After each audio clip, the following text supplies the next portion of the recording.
el CITIUS, el Centro Singular de Investigación en Tecnologías Inteligentes de la Universidad de Santiago de Compostela, y este podcast forma parte de la serie Mentes Singulares. El título que le hemos dado es ¿Por qué nos importa tanto la inteligencia artificial? Yo soy el director del CITIUS en Embarro y nos acompaña Monseñor Francisco José Prieto Fernández, es arzobispo de Santiago de Compostela, nacido en Ourense el 18 de agosto de 1968, cursó estudios eclesiásticos en el Instituto Teológico Divino Maestro de Ourense y fue ordenado sacerdote el 26 de junio de 1993. Es licenciado en Teología Patrística por la Pontificia Universidad Gregoriana de Roma y doctor en Teología Bíblica por la Universidad Pontificia de Salamanca. Hace 2 días murió el Papa Francisco y sentí mucho su muerte porque siempre me pareció un papa que pensaba sobre todo en este mundo y en quienes son sus inquilinos más desfavorecidos. Y de hecho, y ya que el tema que nos ocupa, sobre el que vamos a hablar, es la inteligencia artificial, pienso que solo alguien con una sincera preocupación por las personas se ocuparía, como él lo hizo, de pedir un desarrollo y un uso de la inteligencia artificial a la altura de las necesidades humanas. Sé que la muerte del Papa Francisco es especialmente dolorosa para el arzobispo y por eso le agradezco muy especialmente y muy sinceramente que hoy nos acompañe. Bueno, está también Daniel Innerarity. Daniel es doctor en filosofía y catedrático de filosofía política y social, investigador Iker Basque en la Universidad del País Vasco y director del Instituto de Gobernanza Democrática. También es titular de la Cátedra de Inteligencia Artificial y Democracia del Instituto Universitario Europeo en Florencia. Y Daniel acaba de publicar un nuevo libro, lo tengo aquí, Una teoría crítica de la inteligencia artificial. En él propones, Daniel, un enfoque crítico y equilibrado que evita extremos, tanto caer, extremos que son muy recurrentes y comunes en el discurso de otros, ¿no? Caer o bien en el determinismo tecnológico o en posturas alarmistas alrededor de la IA. Y también hay mucho hype, es cierto, mucho exceso quizás en el discurso, en las inversiones, en la acción. Bueno, a mí me gustó mucho el libro, ya que además partiendo, como tú haces, ¿no?, de una profunda y rigurosa reflexión filosófica y política, analizas temas que son muy terrenales, ¿no? Muchas gracias a ambos. La verdad es que es un lujo, es un placer para mí pues, teneros aquí, ¿no? Fijaos, estamos un arzobispo, un filósofo y un científico de la computación. O sea que parece como el comienzo. Lo cierto es que vamos a hablar de cosas muy serias, efectivamente. Y la primera pregunta es obligada, arzobispo, ¿por qué le importa tanto la inteligencia artificial a la Iglesia Católica? Pues le importa la inteligencia artificial, le importa cualquier reto, cualquier creación o capacidad por parte de la persona. El interés viene sobre todo y fundamentalmente por lo que en estos momentos donde el desarrollo tecnológico está alcanzando posibilidades, bueno, pues desconocidas, y cada día los que somos más legos en esta materia nos vemos sorprendidos. Pero todo lo que nos sorprende, todo lo que nos inquieta, todo lo que nos preocupa, todo lo que tiene una interrogante acerca de qué manera eso puede ayudarnos y cómo puede afectarnos, a fin de cuentas sigue siendo la pregunta por la persona, la pregunta ética, pues ahí estamos. Y claro que nos inquieta y nos, como en todo momento, ¿no? Hay de la Iglesia, si mirara para otro lado, pensara que esto no va con ella. Cuando digo Iglesia me refiero, en este caso, a mí de manera personal, pero cualquiera desde una opción creyente tendría que tener esa mirada. Yo creo que es importante que tenemos que darnos cuenta que en estos momentos donde además todos de una manera cotidiana hacemos uso de una tecnología que evidentemente viene marcada por la inteligencia artificial y somos usuarios y al mismo tiempo responsables de lo que pueda ser el uso de la misma. Todo lo que significa responsabilidad, uso, persona, si eso está o puede o no mejorar nuestra vida, las condiciones sociales, y puede ser algo que favorezca la igualdad, que pueda favorecer o atentar contra la dignidad de la persona, ahí estamos ante esa cuestión. Daniel, la misma pregunta para ti, la cambio un poquito, ¿no? Pero ¿por qué le importa tanto la IA a los filósofos? Bueno, déjame comenzar diciendo que estoy muy contento de estar aquí contigo, señor, y que te agradezco mucho esta invitación y muy contento de estar con el señor arzobispo. En mi caso concreto, yo vengo de una trayectoria larga en mi vida de estudio de la democracia. Es lo que a mí me interesa es la democracia como forma de gobierno, de convivencia, de organización del poder político. Y eh, los filósofos siempre nos sentimos atraídos por los líos. Allá donde hay un follón, siempre hay un filósofo en la pelea, ¿no?, al que hay que separar de... Y indudablemente en este asunto de la inteligencia artificial hay muchas cosas muy interesantes en juego. Y sobre todo es un sitio donde te encuentras un montón de enigmas que para nosotros es apasionante, porque Seguramente luego, después del hype ese al que tú te referías, esto se aplacará un poco. Pero en estos momentos ha revuelto todo el gallinero. En estos momentos está cuestionada la idea de inteligencia que teníamos, la idea de igualdad, la idea de automatización humana, incluso la misma tecnología se ha convertido en el gran caballo de batalla. Pensemos lo que significa el nuevo gobierno de Trump en relación con este tema, ¿no? Es decir, que yo que vengo de esa idea, de esa tradición de pensar la democracia y sobre todo de pensar la democracia en relación con la complejidad, porque me parece que venimos de una idea de democracia muy elemental, muy simple, tenemos unos conceptos políticos realmente simplistas y hay que enriquecerlo pensando de una manera un poco más sofisticada, y el tema de la tecnología ahora mismo es clave para el futuro de nuestras sociedades. Muy bien, pues sabéis seguro, la inteligencia artificial nace de una conjetura.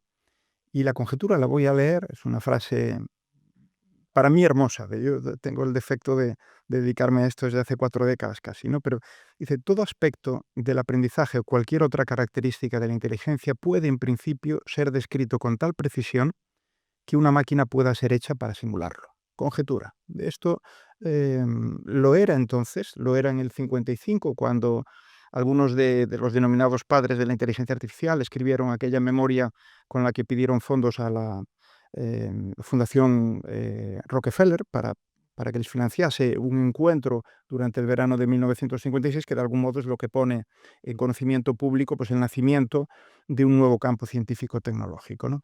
Lo era entonces y lo sigue siendo. Esto sigue siendo una conjetura. Em, Según la tradición cristiana, el don de la inteligencia es un aspecto esencial de la creación de los seres humanos, a imagen de Dios. ¿Cuál es la posición de la Iglesia Católica sobre la posibilidad de que la IA pudiera crear máquinas a imagen del ser humano, en cuanto a máquinas inteligentes como el ser humano? Bueno, es una pregunta que por una parte implica, de verdad, que un cierto conocimiento de unos procesos de elaboración de la inteligencia artificial, ¿no? Los cuales evidentemente resultan más desconocidos para quienes somos más bien benefactores o de alguna forma la usamos. Pero claro, indudablemente concibiendo además eso, el don de la inteligencia, ¿no? Entendido de una postura creyente, uno reconoce, ¿verdad? Esa huella de Dios y donde más quizás a mí se hace más evidente es precisamente en esa capacidad creativa, en la capacidad emocional, en una inteligencia que discierne, en una capacidad libre también para discernir. De alguna manera, yo creo que cuando hablamos de la inteligencia artificial en cuanto que simula, imita, claro, sobre todo yo puedo entender que hay procesos o procedimientos de tipo lógico, matemático, algoritmos que desarrollan. Ahora bien, cuando una persona, un ser humano, piensa, discurre, no lo hacemos de una manera meramente matemática o lógica, porque evidentemente todos tenemos una realidad personal, emocional, circunstancial, biográfica. De alguna manera tenemos una vida con nosotros que late, ¿no? Y ejerce la interacción, la relación. De alguna forma nuestra inteligencia no es un ejercicio frío de conceptos manejados simplemente y después, diríamos, entre ellos interactúan y sale un resultado, una reflexión final. Yo creo que en este sentido la inteligencia y la capacidad que pueda tener la inteligencia artificial en cuanto que instrumento y posibilidades, el momento en que yo creo que por la novedad que supone nos está todos fascinando, parece que las posibilidades se mostraran casi infinitas, pero es verdad que desde una visión también de la propia historia, la tradición de la Iglesia, uno va viendo cómo los avances de la humanidad, que a veces son, bueno, pues éticamente ambivalentes y a veces con resultados inesperados, y a veces yo creo que nos hemos confiado, pensamos que la IA va a ser como la resolución de todos nuestros problemas. Es verdad que plantea posibilidades extraordinarias de las que seguramente hablaremos aquí ahora en este momento, pero al mismo tiempo yo creo que hay, por una parte, me gusta cuando hablamos de este tema recordar que yo no sé si fue así, pero quiero pensarlo, que cuando a finales del siglo XVIII, comienzo del siglo XIX, vieron que ya no había caballos de 4 patas, sino caballos de vapor que tiraban de las máquinas, y aquello empezaba a funcionar, y se iba a mayor velocidad, y la producción era mayor. No sé si el colapso de la sociedad fue mayor que el que estamos viviendo nosotros. Yo lo comparo siempre. De alguna manera fue un salto, pero aquí estamos. Y fíjate, después de 2 siglos de la historia de la humanidad, los avances que ha conocido, pero también como humanidad. en aquello que la define, en su inteligencia, también qué sombras hemos tenido. De alguna manera, a veces nos hemos fiado a la idea como de un progreso infinito que todo lo va a alcanzar, y no podemos olvidar que si el ser humano, la persona, deja de ser protagonista, implicando su libertad, su creatividad y su responsabilidad en ello, podemos tener resultados no queridos. No, sin duda. Y efectivamente hoy esta conjetura a la que me referí lo sigue siendo y estamos muy lejos, si fuese posible, de ella, ¿no? Yo suelo decir que ChatGPT eh, lo ha leído todo, pero no ha vivido nada. Y eso es una enorme limitación para estas inteligencias artificiales que, por otra parte, efectivamente, como decía Francisco, nos sorprenden enormemente, ¿no? Porque son avances, además, tan rápidos, ¿no? Que cuesta asimilar todo esto. Bueno, Daniel, ¿habría diferencia entre tener conciencia y simularla? Y si esto fuese posible, me refiero lo de simular la conciencia, ¿no? ¿Sería realmente una simulación o podríamos estar hablando de una alternativa a la conciencia humana? Pero conciencia en todo caso. O sea, una vía distinta, un camino recorrido que lógicamente no va a ser el mismo, pero que al final tiene el mismo resultado, ¿no? A mí me tendrán que convencer de que eso es posible. Yo no veo elementos, no por dificultades tecnológicas, sino por dificultades de concepto. La inteligencia artificial, como tú dices muy bien, se sabe el mundo de memoria, cosa que nosotros no somos capaces. Nosotros hemos leído muy pocos libros en relación con todos los libros que podríamos haber leído y que nos hubiera gustado haber leído. Pero el ChatGPT, que los ha leído todos, es medio tonto. O sea, nosotros somos más listos. Entonces, aquí, claro, aquí tendríamos que ir a una distinción entre dos tipos de inteligencia. Yo creo que la compañía de Dartmouth cometió un gran error, probablemente porque quería sacar dinero, que llamara esto inteligencia. Esto tenía que haber llamado cibernética de segundo orden, alguna cosa así, pero hubierais conseguido menos fondos los Seguro. científicos, ¿no? Entonces, ¿qué pasa? Que desde entonces hemos estado obsesionados con la idea de que haga lo mismo que nosotros, que las máquinas hagan lo mismo que nosotros, en lugar de pensar la complementariedad, porque realmente, si tú analizas, yo en el libro le dedico una buena parte de reflexión a esto, ¿no? Que tú analizas qué hace una máquina inteligente, qué es lo que hace una cosa que se parece bastante a lo que hacemos nosotros, pero si lo analizas con un poco de profundidad, ves que es muy diferente de lo que hacemos nosotros y que tiene una pericia distinta. Em, Voy a poner un ejemplo que es muy clásico, lo conoceréis de sobra de la historia de la tecnología, que es cómo los hermanos Wright inventaron la aviación porque dejaron de obsesionarse con que los aviones futuros movieran las alas y fueran ligeros, ¿no? Y se dedicaron a estudiar termodinámica, o sea, cosas mucho más útiles para efectos de volar, ¿no? Entonces, creo que estamos también en una cierta obsesión de que tiene que ser exactamente como nosotros, ¿no?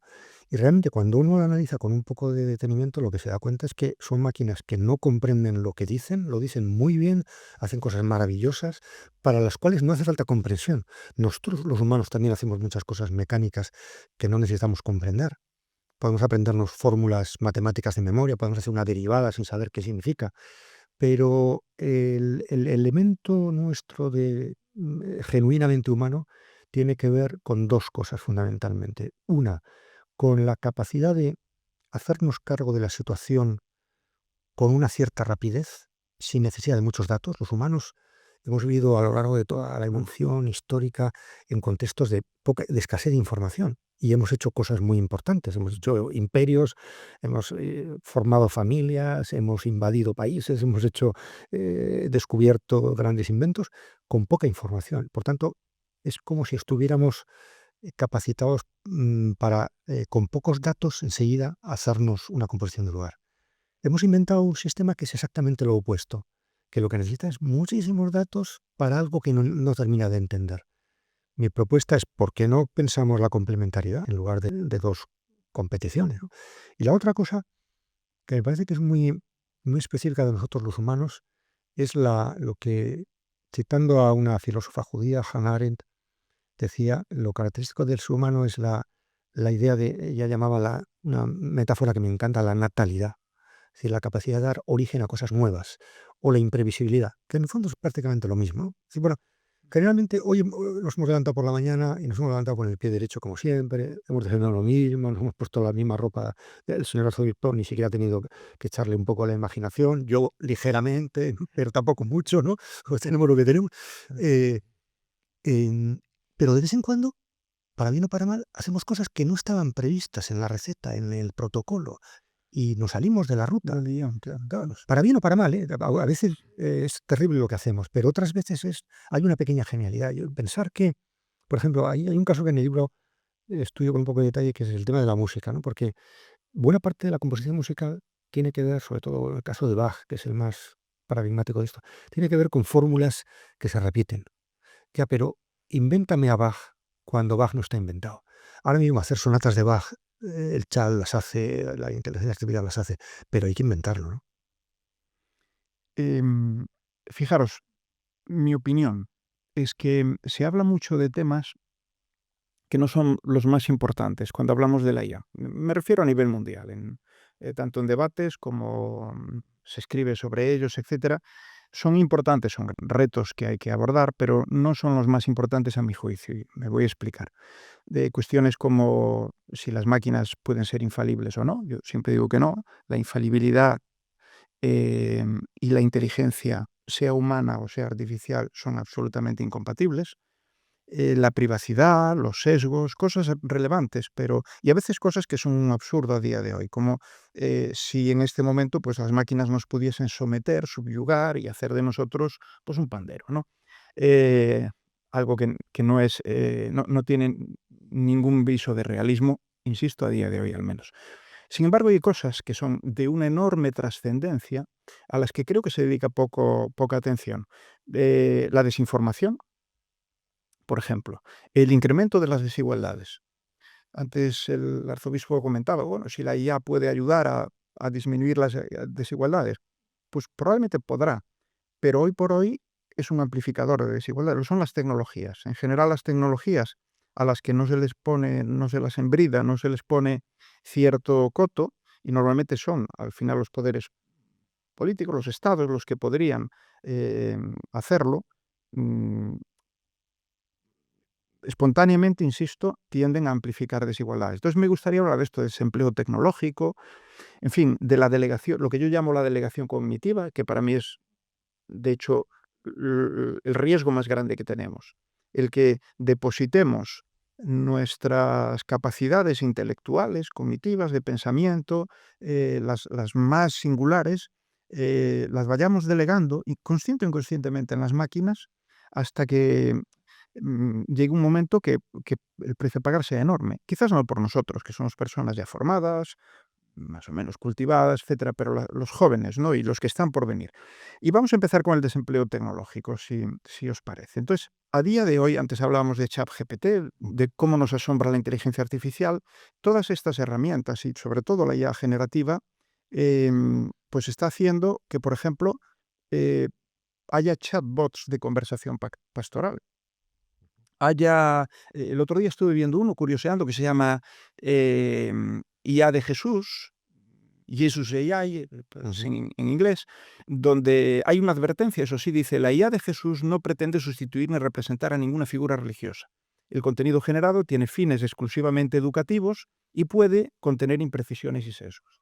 Pero hecha, digamos, este disclaimer, esta advertencia, tú dialogas allí y te vas soltando, ¿no? Entonces, la pregunta, sé que es una pregunta, en fin, delicada, pero la pregunta, Francisco, es: ¿podría usar la Iglesia Católica la inteligencia artificial para evangelizar, por ejemplo, con asistentes virtuales que expliquen el catecismo o confesionarios automatizados?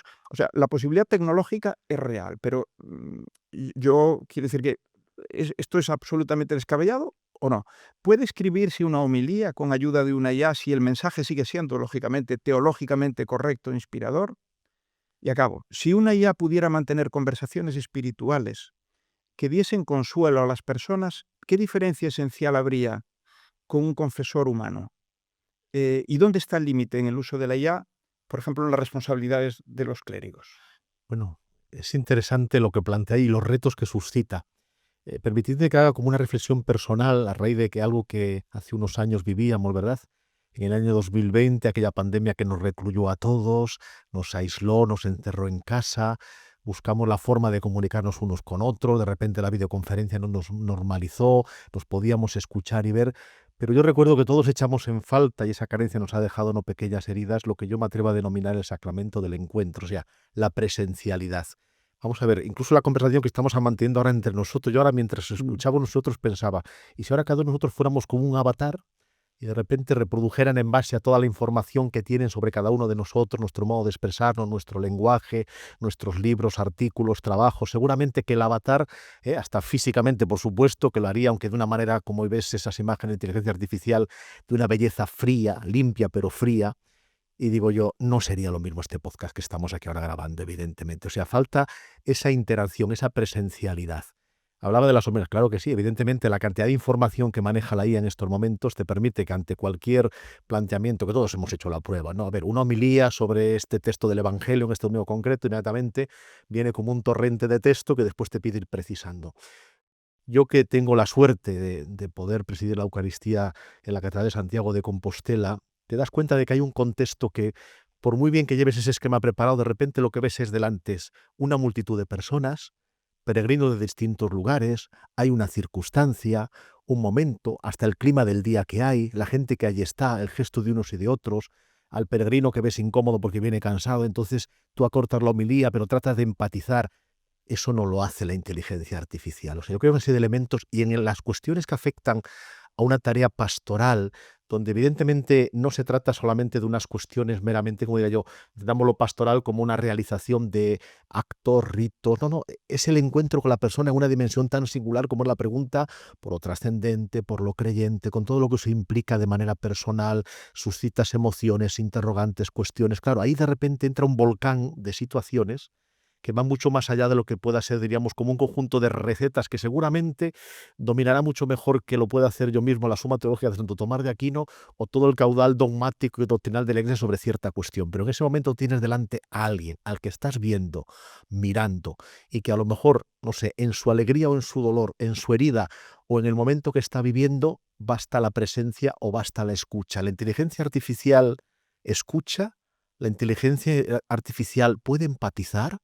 La inteligencia artificial puede llegar a sentir odio o amor, puede ello establecer eso que va mucho más allá a veces y que es lo que nos hace únicos. A fin de cuentas, quizás junto a la libertad y la creatividad, los humanos en esas posibilidades que tenemos, a lo mejor en esa perfección de la inteligencia artificial, yo prefiero quedarme con ese error del que aprendemos o con ese fracaso que nos pone en pie.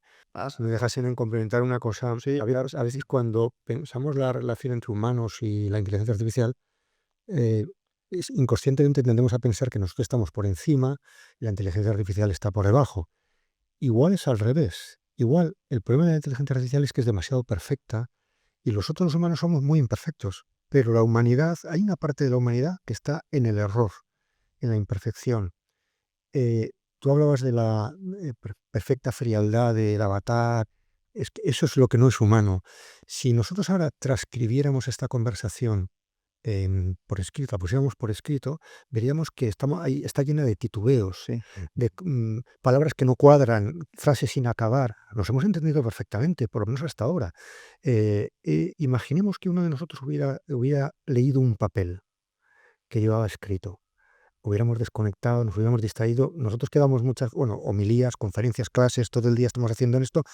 Seguramente tenemos la experiencia de que hay un límite en la preparación de las conferencias, sobrepasado el cual te empieza a salir peor. Hay hiperpreparación. Me tranquiliza eso, Daniel. Pasa eso, sí. Yo lo tengo ya estudiado, no me sale bien siempre, pero tengo estudiado que hay que preparar las cosas no demasiado bien, porque las haces inhumanas. La gente, aquello, si todo cuadra, si el sujeto y el predicado cuadran, ¿Sabes cómo se ve eso? ¿cómo? Que yo, de los patinazos más, patinazos entre comillas, no son cosas graves, pero con los chistes, un par o tres de ocasiones, Sí. preparé chistes Claro. para meter en según qué momento de la darla. Qué vergüenza. El chiste te tiene que salir en ese momento. Se Vladis o por ahí, Cuadro o no cuadro, si no queda absolutamente somos hacia abajo. para que nos tierra. Bueno, es que además el chiste, hay toda una filosofía del chiste Freud escribió unas páginas magistrales, ¿no? Como algo que nos define muy bien. Porque el chiste es un juego con la ambigüedad y el cruce de contextos. Una cosa dicha en un contexto, entendida en otro contexto, resulta cómica. Si el contexto coincide con el texto, no resulta cómica, pero si tú lo separas, claro, eso es el ejercicio de eso es un ejercicio que denota una inteligencia enorme. Por eso, a mí, yo que he vivido en varios países y he tenido la experiencia de llegar sin saber el idioma y salir sin saberlo, pero creyendo que lo sabía, donde me he estrellado siempre ha sido contando chistes. O sea, si tú sabes, mi teoría es que si tú sabes contar un chiste en alemán, Claro. sabes alemán. Bueno, pues imagínate nosotros nuestra retranca gallega. Oye, que eso está más allá de la inteligencia artificial mucho más, ¿verdad? Es un ejemplo. Esta Claro. retranca nuestra, esta manera de decir, no estamos diciendo, pero cuando preguntamos ya respondemos y por si acaso saber cómo se tú ante el otro. Es un ejemplo, claro. ¿Cómo traduces eso? Efectivamente, claro, y a cosas no intraducibles. Claro. Marvin Minsky, otro de los padres de la inteligencia artificial, em, decía que una característica de los chistes necesaria para que realmente causen gracia, ¿no? Es que tienen que romperte los esquemas. O sea que al final, porque tiene su lógica, porque nosotros estamos diseñados para siempre estar prediciendo lo que va a ocurrir, cómo va a acabar tu frase, cómo acaba la historia que me estás contando, cómo va a acabar la película que estoy viendo en pantalla. Entonces, el chiste tiene que descolocarte, ¿no? Si es Ujú. predecible el final, no va a funcionar, ¿no? Aparte de lo que has dicho, sí. Bueno, yo a ti no te voy a preguntar, Daniel, sobre cuál crees que es el grado de automatización de un filósofo.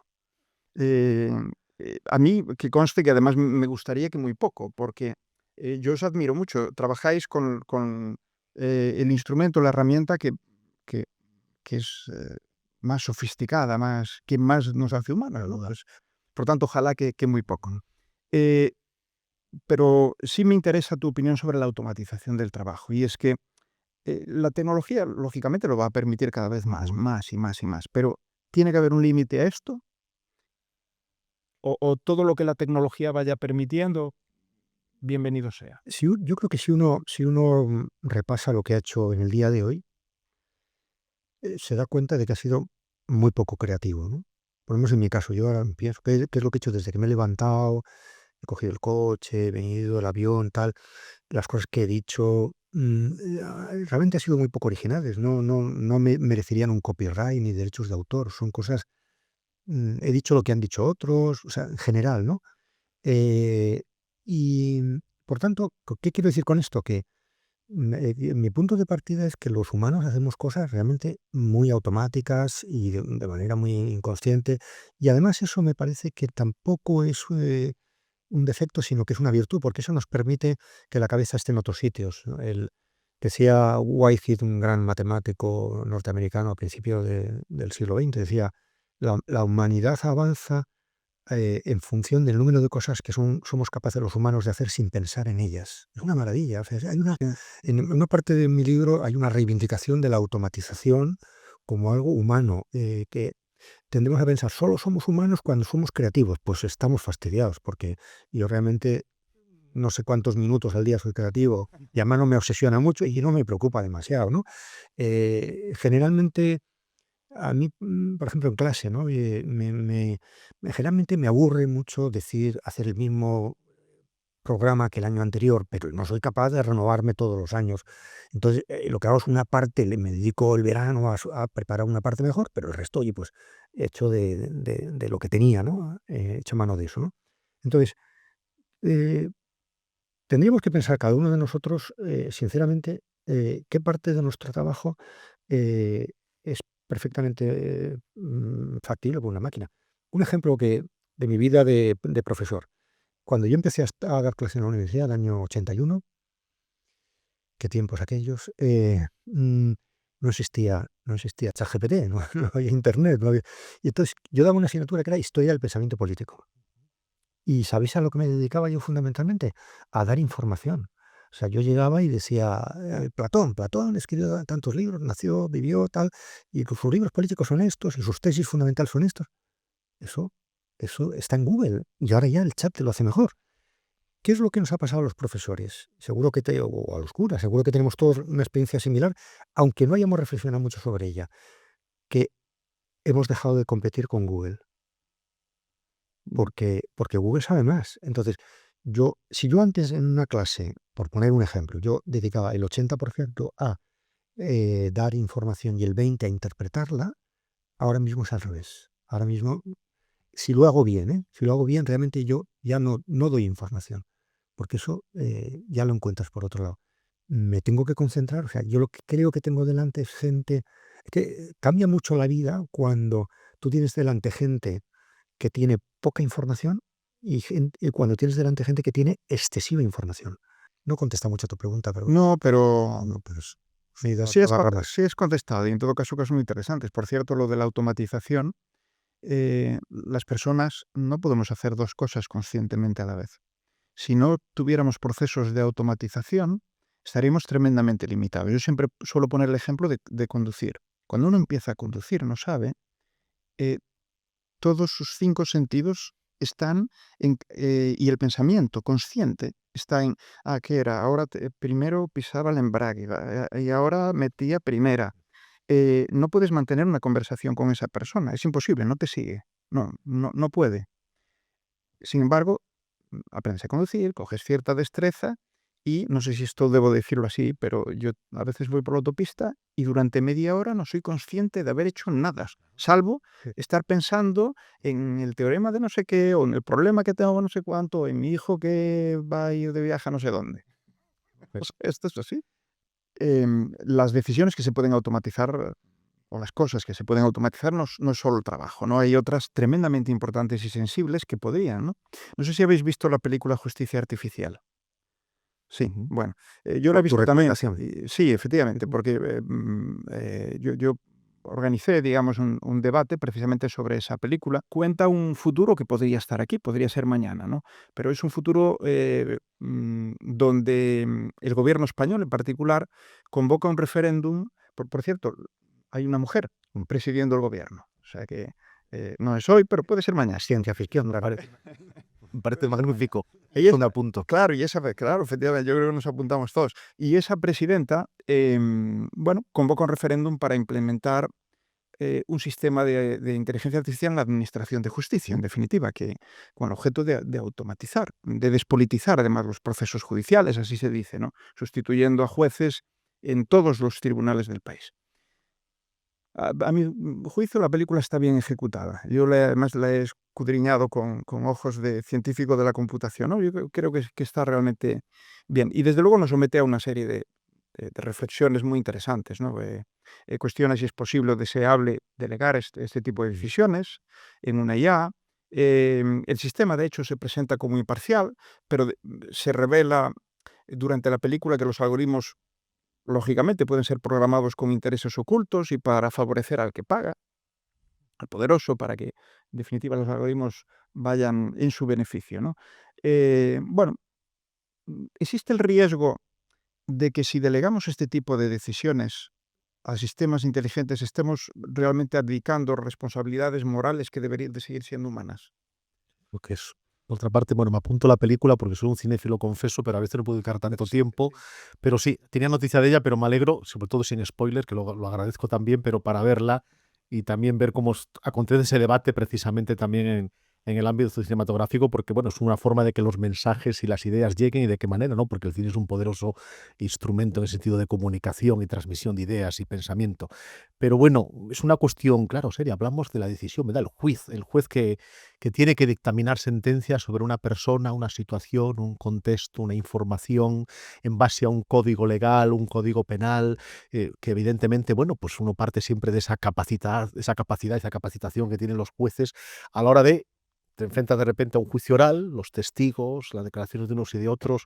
La inteligencia artificial seguramente dominará todos los códigos habidos y por ahí, todas las posibilidades, pero claro, cómo está programada esa posibilidad, cómo se interpreta una ley, la circunstancia en ese momento, la persona, el sujeto, la víctima, el victimario, en fin, todos esos elementos que evidentemente en un juez también, que no dejan de ser, hombre, personas en ese momento capaces y capacitadas pero que también en ese momento tienen que hacer un ejercicio de objetividad, pero al mismo tiempo desde un discernimiento acerca de lo que está bien y lo que está mal y de la decisión que hay que tomar sobre una persona. Imagínate que implica pues una pena de cárcel, con lo que eso conlleva, o que esa persona pueda verse eximida de un delito falsamente acusado. O sea, entran en juego muchos elementos, yo creo que en este sitio Daniel lo podrá aclarar mucho mejor, donde entran en juego, claro, cuestiones acerca de discernir elementos de bien, de mal, quién lo ha cometido, el ejercicio de la responsabilidad y una mala responsabilidad y las consecuencias que tiene. Bueno, pues eso implica también en el sistema legal unas consecuencias.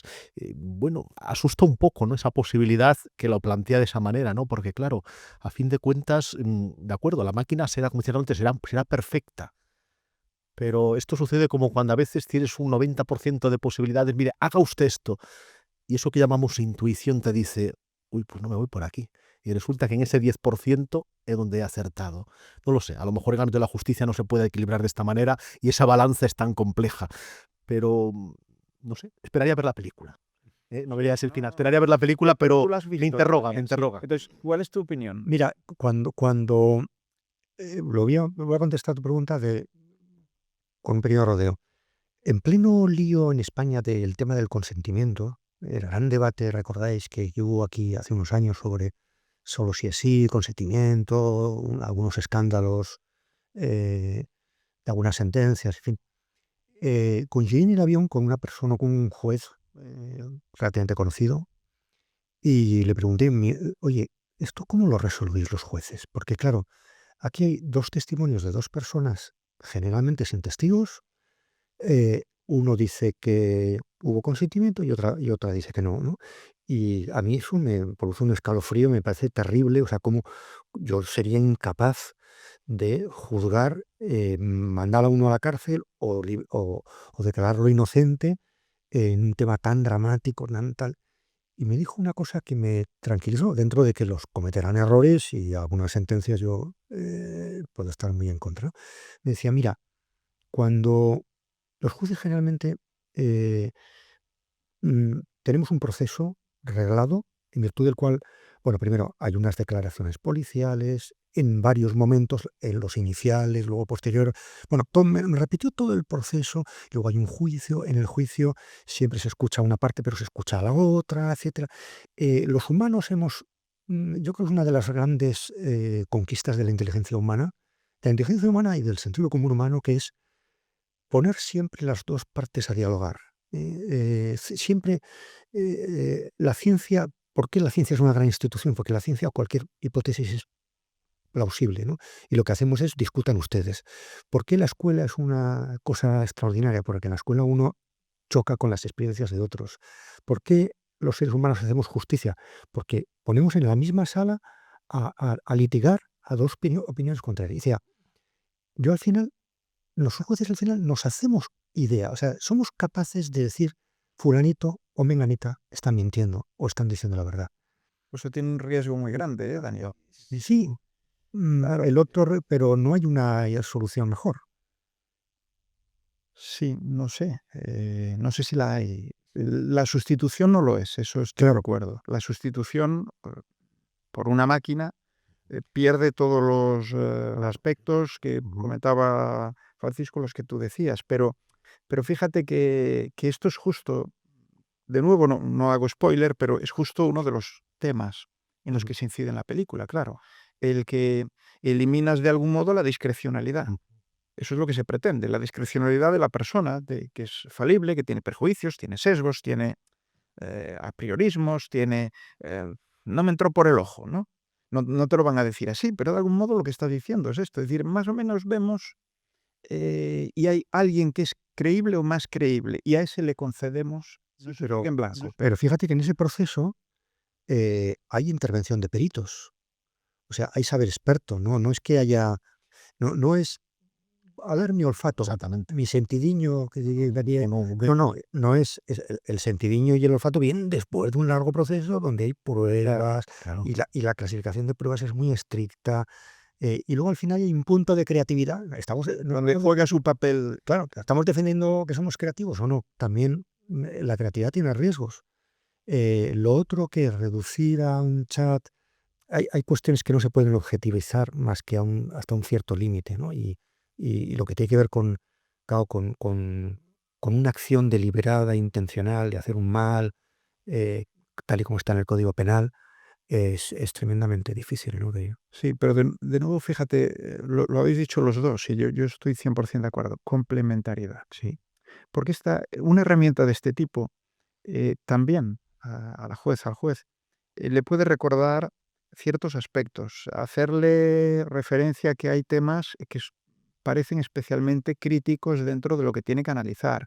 Pueden ser una especie de checklist muchas veces para que no se te escapen las cosas relevantes. Después tú las analizas. ¿Ves? Esto ocurre en el mundo de la medicina, ocurre en el mundo de la judicatura, ocurre... Sí, yo creo que eso es posible. Bueno, yo imagino y quiero pensar que cuando llega el momento de redactar una sentencia, ¿no? Y ese juez o ese grupo de jueces se ven, ¿no? Ese tribunal delante de un ordenador, alguien redacta la sentencia. Yo quiero pensar que quien teclea en ese momento la sentencia es precisamente ese juez o esa jueza, ¿verdad? Que están allí con esos elementos que la inteligencia artificial puede ayudar, obviamente complementar o matizar o afinar, o como dice Daniel, teniendo en cuenta pues todas esas instrucciones rigurosas, los peritos que intervienen, el análisis de las declaraciones, bueno, de unos y otros. Pero llegado el momento, cuando con todos esos elementos, ¿no? El juez o el tribunal tiene que tomar una decisión, evidentemente eso hay que redactarlo, ¿verdad? Yo entiendo que ahí ese teclear humano que escucha de un lado de otro o ha recibido una información elaborada por la inteligencia artificial, pero en ese momento tiene que tomar una decisión en base, lógicamente, a una razón jurídica que está formada, ¿no? Y al mismo tiempo, bueno, pues desde una capacidad de discernir, que no se trata de discernir por intuición, sino en base a elementos objetivos. Claro, la objetividad al 100% ya sabemos, pero dice, bueno, pero llegado el momento, yo, cuando esa sentencia se emite, yo estaría más tranquilo, pienso a día de hoy, que teniendo en cuenta incluso esa complementariedad de la inteligencia artificial como del tema médico, ¿de acuerdo? Que la inteligencia artificial, fíjate lo que puede suponer, a lo mejor, quiero pensar una mañana de trabajo un equipo médico, la inteligencia artificial seguramente facilita el proceso, creo que imagina, no sé si en segundos o en minutos, y ese equipo médico, pero tiene en ese momento la decisión de ante el diagnóstico que hace la inteligencia artificial, cómo hay que intervenir, y en ese momento hay un cirujano en quirófano, aunque hoy tenemos máquinas capaces, ¿no? Todos esos, bueno, pues ahí tenemos el Leonardo, que es una máquina increíble a la hora de la cirugía, pero hay esa mano precisa que ha aprendido, que tiene la experiencia, que teclea la sentencia o que guía a ese quirófano inteligente a la hora de intervenir. Podré equivocarme, claro que podré equivocarme, pero yo prefiero pensar que el juez o la jueza han escrito la sentencia. Puedo contar una experiencia personal. Yo tuve cáncer y me preguntaba en aquellos momentos, ¿yo quién quiero que me cuide del cáncer, que me cure, ¿no? Que me trate? Y yo tenía muy claro que quería que me trataran las dos, para cosas distintas. Esa idea de una persona que basa sus decisiones en estrictos protocolos, porque la inteligencia artificial, los algoritmos son protocolos, datos, tal, y por tanto es una frialdad implacable, y al mismo tiempo te quiere ver cada 15 días y te perdono los dos últimos. A mí esa es la síntesis que yo. ¿Quién quieres que te trate? Yo quiero que me trate esa simbiosis. Porque de hecho, tengo otro amigo radiólogo que me decía, eh, la inteligencia artificial, el reconocimiento visual, ve una cosa completamente distinta de lo que vemos los humanos. O sea, es que pensamos, ¿no? Vemos lo mismo y lo interpretamos de distinta manera. No, no, es que los ojos de la inteligencia artificial, vamos a hablar en esos términos, ven patrones. Nosotros patrones no sabemos lo que es un patrón. El otro ojo clínico, yo lo llamo así, el otro. Claro, y tú lo puedes explicar, no ve lo mismo. No, Efectivamente. Yo estaba pensando en eso, el ojo clínico, evidentemente, esa mirada del médico que ve nuestro rostro, imagino que, bueno, delataremos muchas veces cansancio, agotamiento, ese lenguaje no verbal, que yo entiendo que, bueno, pues la inteligencia artificial lee, seguramente saca un perfil de ese rostro, analiza y a lo mejor entiende que puede haber ahí un perfil de rostro cansado, pero esa mirada de aquella oncóloga que te miraba, ¿no? Y que estaba atenta y que veía en tu rostro mucho más lenguaje de lo que tú pudieras expresar, ese ojo clínico, no sé yo si la inteligencia artificial lo puede complementar, pero no puede, pero no ve de alguna manera, ¿verdad, Serena? Antes hablábamos de justicia y un caso analizado científicamente muy reconocido y muchas veces citado, donde se ve que los jueces, que por ejemplo, imaginemos, analizan las posibles libertades condicionales de los reos, ¿no? Entonces, conforme avanza la mañana, se acerca la hora de comer, están hambrientos, están un poco más incómodos, etcétera, cae drásticamente el número de libertades condicionales que dan con el mismo perfil de reo, ¿no? Comen, vuelven y vuelve otra vez a subir. Claro, eso es muy duro para según... Yo me imagino a los reos diciendo, mira que ahora me va a tocar, no, que casi mejor mañana, no, vuelvo mañana. Entonces, imaginaros una inteligencia artificial que además espontáneamente pueda analizar todos estos datos y decir, bueno, pues mira, este es tu perfil de libertades condicionales, de sentencia. O sea, se produce una bajada aquí, no sé cuánto, pues estos son cosas O sea, que la inteligencia artificial le diga al juez. tu sesgo es Este es este. tu sesgo. Claro, eso es Exactamente. fantástico. Y además, este es tu patrón, perfil de respuestas, de aciertos, etcétera, comparativamente. Sé que es muy duro y puede ser humillante, ¿no? Porque que la máquina te esté a ti como que enmendando la plana o recordando que eres, como le decían al César, ¿no? Recuerda que eres humano. Pues sí. Que la máquina te diga, no te vengas arriba, recuerda que eres humano, ¿eh? Y tienes en este momento una responsabilidad que es atender tu labor de juez, que es... Hace semanas una persona que se dedica al mundo de la investigación y con una larga trayectoria que compartía lo siguiente, ¿no? Elaboró un artículo que le pidieron casi como una especie de síntesis biográfica, pero biográfica de su trayectoria de investigación, ¿eh? Era por una revista en el mundo anglosajón. El artículo lo hizo en inglés, pero por aquello de que me quieres afinar, es un artículo que requería términos precisos, es un artículo de alta divulgación, pero al mismo tiempo recopilatorio de una serie de elementos muy precisos, muy tal, se le ocurrió pasar por el ChatGPT y bueno, oye, que me lo repase a ver, sobre todo la sintaxis y la gramática para que haya bien perfilado. Bueno, pues se lo pasó, trabaja ya habitualmente con el ChatGPT, no os perdáis la respuesta final que le hizo. Después de valorarlo le dijo, por cierto, percibo en este artículo un balance final, ¿se va usted a jubilar? O sea, me lo compartió, o sea, no estoy, no. Caramba, no sé si puede llegar a eso, pero así me lo compartió, que el ChatGPT le respondió, ¿se va usted a jubilar? Yo pregunto, entiendo que puede llegar a esa, o sea, valorando, pero tú Claro. fíjate qué interacción, de repente va y le dice, oiga, ¿se va usted a jubilar? Bueno, Sí, no, efectivamente, y cada vez será más sofisticado. Pensemos que casi todo para lo que, por ejemplo, usamos ChatGPT o los equivalentes, ¿no? Gemini o los otros, casi todo para lo que lo usamos ha sido escrito muchas veces. ujú, Y eso es lo que, en definitiva, es ese repositorio inmenso que nosotros no seríamos capaces en miles de vidas que viviéramos de poder, ni siquiera leerlos, ya no digo asimilarlos, la máquina sí pudo. Claro, donde falla, donde patina, es en aquello que Que no está escrito. no está negro sobre blanco y por tanto no ha podido alimentar reiteradamente, además, a la máquina, ¿no? Y esto me lleva, tenemos que ir acabando. Yo me pasaría aquí horas, ¿sí? Porque estoy aprendiendo, lo estoy pasando bien, pero bueno, nos obliga, ¿no? Incluso el propio formato. Pero eh, me lleva esto que estoy diciendo a, a una pregunta que os quiero hacer a ambos.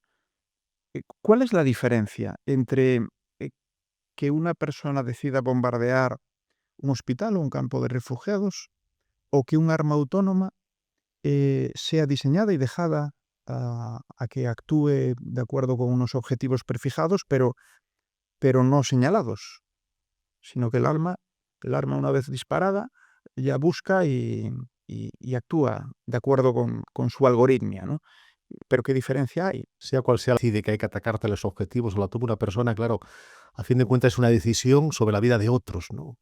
Y en este caso, una decisión que se plantea en clave de conflicto bélico, ¿no? Y estamos en estos momentos, fijaros, con toda la situación y todo el panorama, tenemos ahora mismo el tablero internacional, están todas las fichas en el aire, no sabemos dónde van a caer, pero de repente todo es armarse y rearmarse. Y evidentemente, todo lo que es la tecnología en el ámbito militar, que es donde seguramente quizás a veces el desarrollo es mucho mayor que lo que a veces llega al común de los mortales, ¿verdad?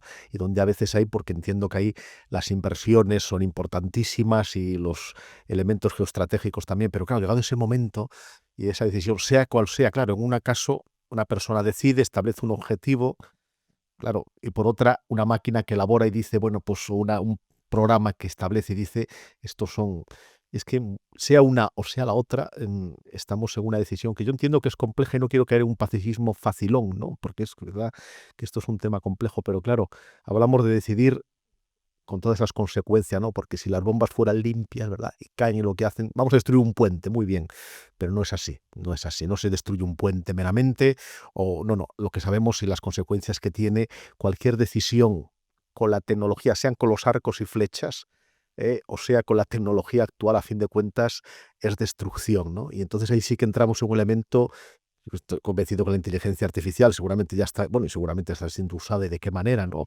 En el conflicto de Gaza se ha planteado como Israel probablemente la ha usado, etcétera, con todo lo que eso supone, imagino, pero me planteo una de las cuestiones éticas más graves que afectan al corazón de la humanidad, Tania, más grave. Por eso me quedo así. Decida una persona, decida una máquina, a fin de cuentas, decide sobre otras personas. Y seguramente la mayoría inocentes. Seguro. Sí, yo creo que estamos ante un dilema irresoluble, porque estamos ante una realidad horrible, ¿no? Que es matar personas. Entonces, claro, hablar fríamente de a quién puedo matar y a quién yo no puedo matar, a mí me produce tal escalofrío que no me atrevo a... Pero como soy filósofo y estoy acostumbrado a fracasar y a demostrar mi incompetencia ante los problemas, sí, mira, te voy a decir una cosa un poco contraintuitiva, que es, primero, esto no es tan nuevo, porque de hecho, armas que se autodirigen ya las ha habido, ¿no? Es decir, las armas, por ejemplo, los misiles que van a un foco de calor a efectos de dar con un objetivo, que un avión, un caza, ¿no? O sea, esas cosas existen, ¿no? También podríamos, teóricamente al menos, repito que estoy hablando de una hipótesis que me produce una incomodidad extrema, ¿no? Pero podríamos pensar en una mayor precisión de objetivos, que lo que es bombardear. Habéis mencionado Gaza. Yo, en fin, voy a decir una cosa que es una barbaridad. Ojalá en Gaza hubiera una lógica más militar, cuando lo que es una lógica civil, o sea, hay una lógica de que da igual. Tú hablabas del puente, ojalá estuviéramos ante un problema de derribar puentes, o sea, estamos hablando de hospitales, estamos hablando de bloqueo de acceso de camiones humanitarios, con ayuda humanitaria, campos de refugiados, o sea, no estamos aunque se haya utilizado la inteligencia artificial, no estamos en una etapa de tecnología sofisticada y avanzada, sino en una etapa de brutalidad y aniquilación, eh, que no. Pues paradójico, ¿no? Sí, Una enorme brutalidad con la tecnología más sofisticada. eso es muy importante lo que acabas de decir, porque yo creo que hemos vivido en unos años de una ingenuidad tremenda, que hemos pensado que el desarrollo tecnológico y el desarrollo humano y el desarrollo político convergían necesariamente. Por ejemplo, hemos pensado que si Europa abre un mercado común, eso tirará de la economía, tirará también de la integración política. Hemos pensado que si hay desarrollo económico, siempre que hay desarrollo económico hay democracia. Nunca hay golpes militares en países con alto nivel de vida. Hemos pensado en un esquema. Yo creo que el mundo que se ha acabado, yo diría en el 2025, es el mundo de las grandes convergencias. Y ahora lo que tenemos es más bien que es posible desarrollo económico y no democracia, China, que es posible que un país tremendamente desarrollado en lo económico, como puede ser Estados Unidos, mm, bordee, ya veremos hasta qué punto, el autoritarismo. Eh, Creo que vamos, y que es posible, por tanto, sofisticación tecnológica y brutalidad. Hemos vivido en un periodo de el desarrollo tecnológico iba a implicar respeto de derechos humanos, democratización, unidad política. No, entramos en una época de esperanza, es decir, una época de creatividad, en una época en la que tú tienes tecnología, bueno, pues con esa tecnología puedes hacer cosas buenas o malas. Tú tienes desarrollo económico, pues que sepas que eso no te asegura la democracia. ¿Y ahora tú crees que esto, la parte positiva, Es la parte ha positiva. sido como un chispazo que, Yo creo que nos yo despertaba creo que, cosas, ¿no? que esto tiene una parte positiva, que dependerá de que lo hagamos bien o no, Claro. o sea, no va a ser automático, y no confiemos en que el desarrollo económico tira necesariamente de todo lo demás. Creo que estamos yo lo digo, vuelve la historia, y la historia hecha por humanos, mediocres, imperfectos, y no por tecnólogos que iban, como estudiaban en la Facultad de Ciencias de la Computación, necesariamente iban a ser buenas personas, demócratas. Yo soy físico, no estudié ciencias de la computación, aunque acabé derivando en eso, pero bueno. Justo así quería acabar, con algo de esperanza. Yo hace años que he asumido que como una parte indispensable y cada vez más importante de mi responsabilidad como experto en inteligencia artificial es tratar de llevar a la sociedad reflexiones claras, asimilables, que provoquen algún tipo de pensamiento crítico, que les den algo de ayuda para interpretar toda esta tecnología y lo que viene. Lo que yo hago es minúsculo, es una nanopartícula, ¿no? Pero bueno, si nos vamos sumando todos los que desde distintas responsabilidades podemos hacer un discurso que acompañe a la sociedad, que dé algo de luz, que ayude a que tomen conciencia, a que exijan sus derechos, a que efectivamente no se acomoden y piensen que no hay un determinismo tecnológico, pero tampoco, como tú bien dices en tu libro, no, esto no es, digamos, la panacea de nada. Si no lo orientamos, lo hibridamos, lo encauzamos adecuadamente, nos educamos para usarlo. Entonces, la esperanza que yo tengo es que un filósofo, un arzobispo y un científico de la computación hayamos puesto un granito de arena para ayudar a poner algo de luz e instar a la reflexión y a ese combate sano, democrático, por supuesto, ese en el que nosotros creemos, por luchar por nuestros derechos y tener una tecnología al servicio del ser humano. Pues nada, muchas gracias y espero que os guste, que es por vosotros.